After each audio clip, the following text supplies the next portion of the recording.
तर मित्रांनो, परत एकदा आपल्या यूट्यूब चॅनलमध्ये तुमचं स्वागत आहे.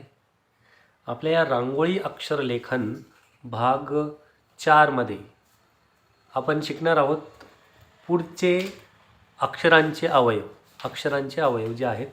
आता सुरुवातीला आपण उभ्या रेषा पाहिल्यात, तर ह्या आडव्या रेषा आपण भाग 3मध्ये पाहिल्यात. त्याच्यामध्ये तुम्हाला मी सांगितलं होतं या पद्धतीनं काय चुका ज्या आहेत त्या टाळल्या कशा पाहिजेत, व्यवस्थितपणे तुम्हाला त्या तिसऱ्या भागामध्ये मार्गदर्शन केलेलं आहे. आपण या पार्टमध्ये पुढचे जे पार्ट आहेत ते शिकणार आहोत. आता तुम्हाला स्पीड कशी घ्यायची हे कळालेच आहे. आता फक्त मी काय करेन, थोडंसं फास्ट घेईन हे अक्षरांचे अवयव. त्याच्यानंतर आपल्याला अक्षरं शिकायची आहेत, ते अक्षरंसुद्धा आपण व्यवस्थित पद्धतीने घेऊ. फक्त हे पार्ट शिकताना थोडंसं मी फास्ट घेईन. गतीमध्ये फरक अजिबात करायचा नाही, गती तीच ठेवायची आणि आपल्याला ते पार्ट आता अवयवांचे अक्षर जे आहेत ते काढायचे आहेत. पहा, आता आपण वापरूया. आता मी मोठा टूल घेतला आहे 3 नंबरचा, त्याच्यामुळे तुम्हाला कळेल, कट जास्त व्यवस्थितपणे दिसतील. हे टूल वापरताना तुम्हाला रांगोळी कशी वापरायची हे मी सांगितलेलंच आहे. अगदी जाड रांगोळी ती वापरायची आहे. तुम्हाला जाड रांगोळीचा वापर करायचा आहे. आडव्या रेषा आणि उभ्या रेषा खूप महत्त्वाच्या आहेत. त्याच्यानंतर सगळे पार्ट महत्त्वाचे आहेत, पण जास्तीत जास्त उभ्या रेषा महत्त्वाच्या आहेत आणि डोक्यावरच्या रेषा महत्त्वाच्या आहेत. त्याच्यानंतर हे जे पार्ट आहेत तुम्ही व्यवस्थितपणे काढू शकता. अक्षरं काढताना नेहमी लक्षात ठेवायचं, अक्षराच्या म्हणजे टूल जेवढ्या उंचीचा आहे त्याच्या 5 मापा एवढं त्या अक्षराचं उंची आणि लांबी आणि रुंदी असली पाहिजे. ठीक आहे. आता पहा, काही अक्षरांचे अवयव आहेत. टूल कसा पकडायचं त्या पद्धतीनं आपण काय करणार, हे अवयव असे शिकणार आहोत. एक या पद्धतीने काढला, एक या पद्धतीने काढला, बरोबर. वरती बारीक खालती जाड, इथं वरती जाड इथं खालती बारीक. हे अक्षरांचे अवयव जे आहेत ते आपल्याला पुढे अक्षरलेखन करताना उपयोगात पण येणार आहेत. त्याच्यामुळे या अवयवांचा देखील तुम्ही अगदी परफेक्टली सराव करा. हे अवयव खूप महत्त्वाचे आहेत. त्याच्यानंतर आता आडवी रेषा समजा आहे, आडवी रेषा इथं असेल म्हणजे आडवी रेषा काढली, त्याच्यावरती वेलांटी काढायची आपल्याला. ह्या ज्या आडव्या रेषा काढल्या त्याच्यावरती वेलांटी काढायची. पहिली असेल दुसरी असेल, पहिली आणि दुसरी सारखीच आहे, त्याच्यामुळे वेगळं काय करायचं नाही. पहा, जेव्हा आपण वेलांटी काढू तेव्हा काय करायचं आहे, या पद्धतीनं आपल्याला आकार तो वेलांटीचा काढता आला पाहिजे.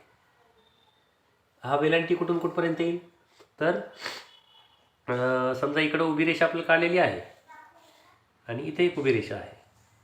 याचाच एवढीच लांबीची आपल्याला वेलांटी काढायची असते. आता इथं मी समजा व केलं याला. आता हे व मी तुम्हाला मुद्दामून काढून दाखवलेलं आहे, याचं काढण्यामागचं काही कारण नाही, फक्त वेलांटी आपल्याला शिकायची होती. वेलांटी काढताना काय करायचं आहे इथं तुम्हाला पाहता येईल.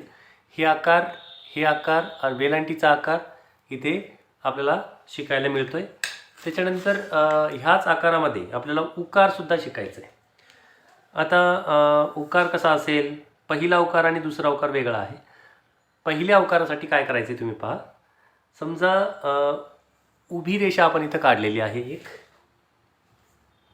तर उभी रेषा मी काढली, छोटीशी काढतोय. सॉरी, थोडंसं चुकलं आहे, काही हरकत नाही. थोडासा बॅलन्स बिघडला आणि ती रेषा चुकली. तुम्ही व्यवस्थित काढा. मला फक्त तुम्हाला इथं उकार काढून दाखवायचा होता म्हणून मी तो उभी रेषा इथं काढलेली आहे. काय करायचं, छोटासा आकार घ्यायचा आडवी रेषा, इथंच असं करून कर्व काढून असा पहिला उकार काढायचा. हा पहिला उकार असेल.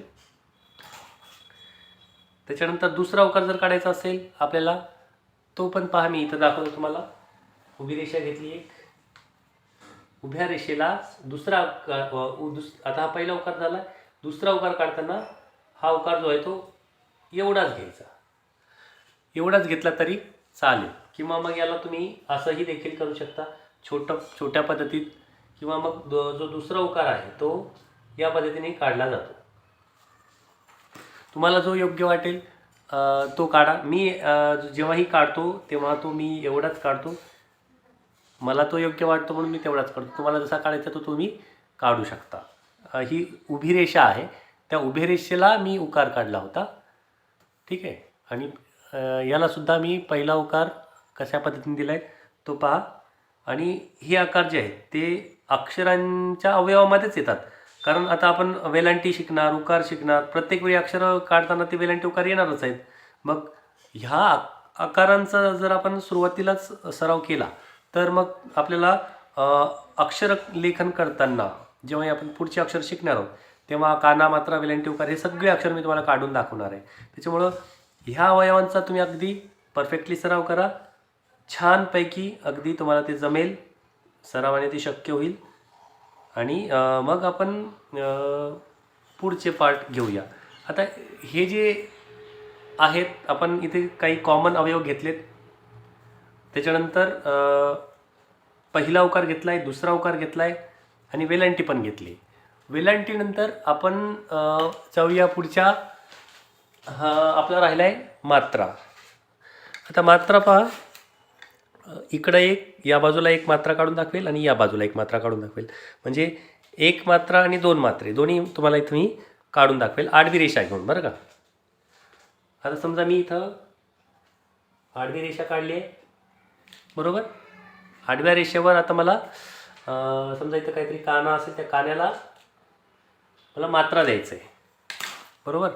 मात्रा काढायचा आहे. एक मात्रा कसा काढायचा, आता मी या काय करतो, याला ग हे अक्षर करतो आणि तुम्हाला मात्राच काढून दाखवतो, बरोबर. मात्रा, आता मात्रा करताना काय करायचं आहे, एक छोटी आडवी रेषा आणि कर्व, बस, काहीच करायचं नाही. हा झाला एक मात्रा. जसा एक मात्रा झालाय तसा दुसरा मात्रा पण काढताना लक्ष द्यायचं. आता दुसरा मात्रा काढताना काय करायचं, मी आडवी रेषा काढतो पहिले. इथं आडवी रेषा काढली, या आडव्या रेषेवर मला दोन मात्रे काढायचे आहेत, बरोबर. तर मी जसं इथं एक मात्रा काढलाय तर ते थोडंसं खालून सुरुवात करतो, इथून घेतो. म्हणजे वर जागा भरपूर शिल्लक आहे. आडवी रेषा आणि कर्व पहिला झाला, त्याच्या डोक्यावरतीच आडवी रेषा आणि कर्व, बघा दोन मात्रे.